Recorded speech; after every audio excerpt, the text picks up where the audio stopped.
Hola, espero que les esté empezando muy bonito. Estamos ahora presentando lo que es la porción número 2 o la segunda parte del Evangelio de San Juan, donde vamos a ver la presentación de Cristo a Israel. Y lo vamos a ver en dos partes. La primera es la presentación por parte de Juan el Bautista y la segunda va a ser a los primeros discípulos. La primera parte va a ser del capítulo 1 del 19, verso 19 al 36, que es la primera parte que va a estar leyendo. Y la segunda parte del verso 37 al verso 51. Es, esas dos partes, recordemos. Va a ser la presentación de Cristo a Israel, punto A, por Juan el Bautista, capítulo 1, verso 19 al 36, y punto B, a los primeros discípulos, capítulo 1, verso 37 al 51. De los puntos principales donde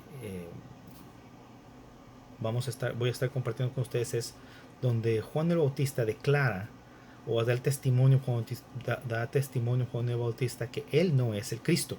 Está en el capítulo 1, verso 20, donde declara él, dice, confesó y no negó, sino confesó, yo no soy el Cristo.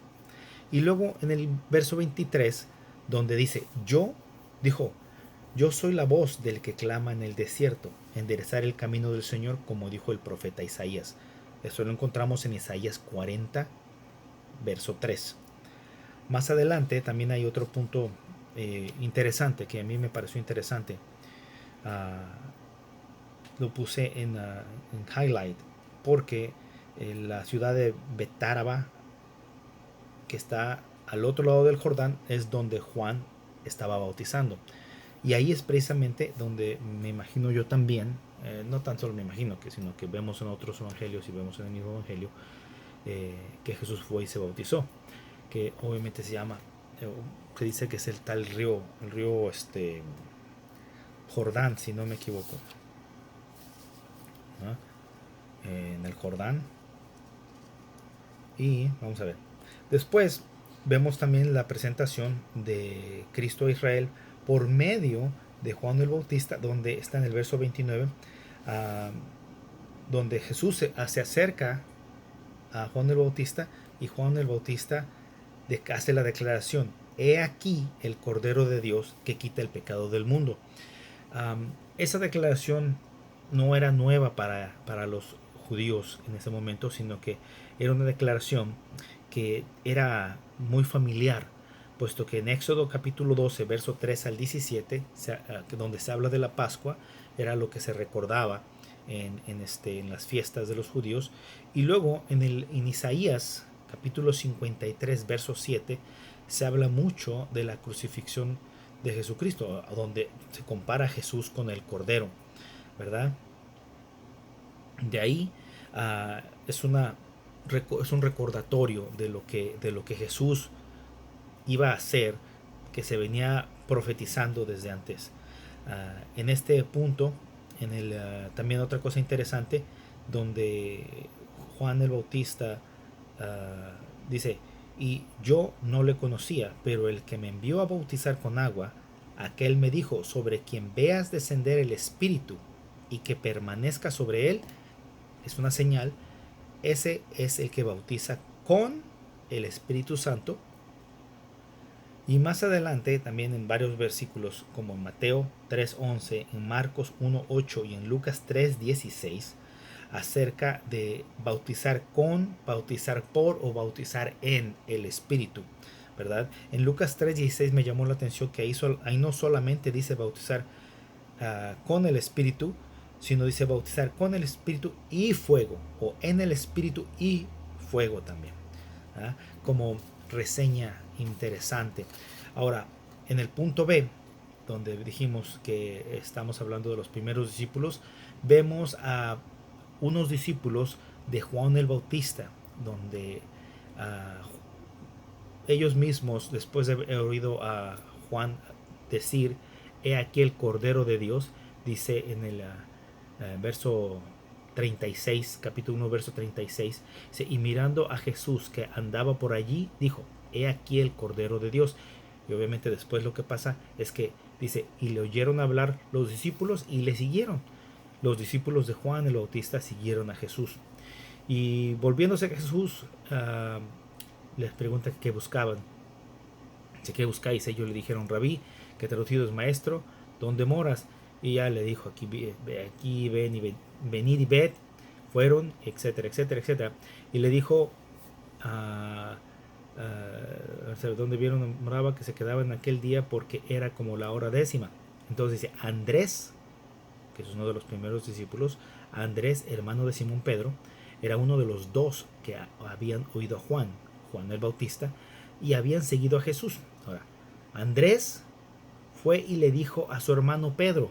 Entonces era Andrés y Pedro ahora, ¿verdad? Pero había uno más, que era Felipe.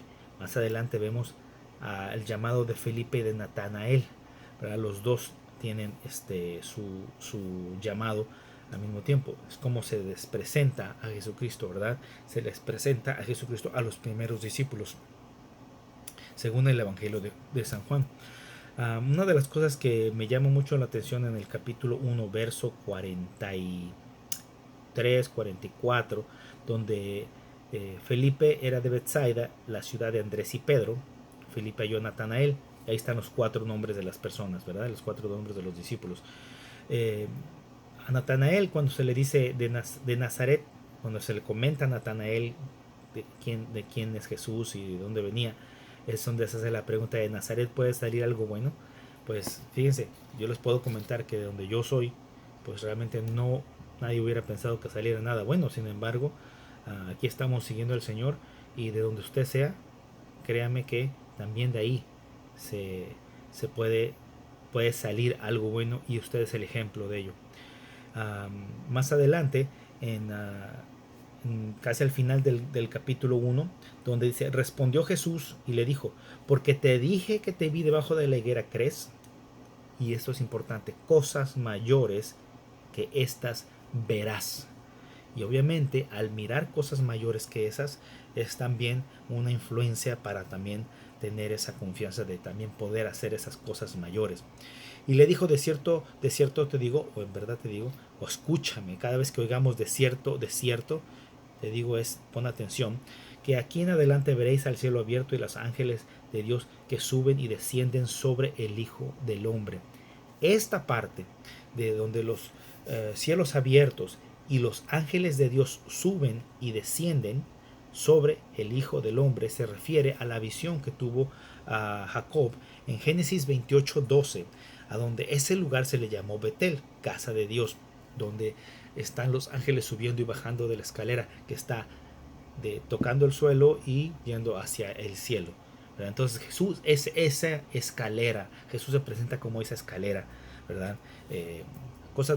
Son de las partes importantes, cosas interesantes que me llamaron mucho en esta lectura.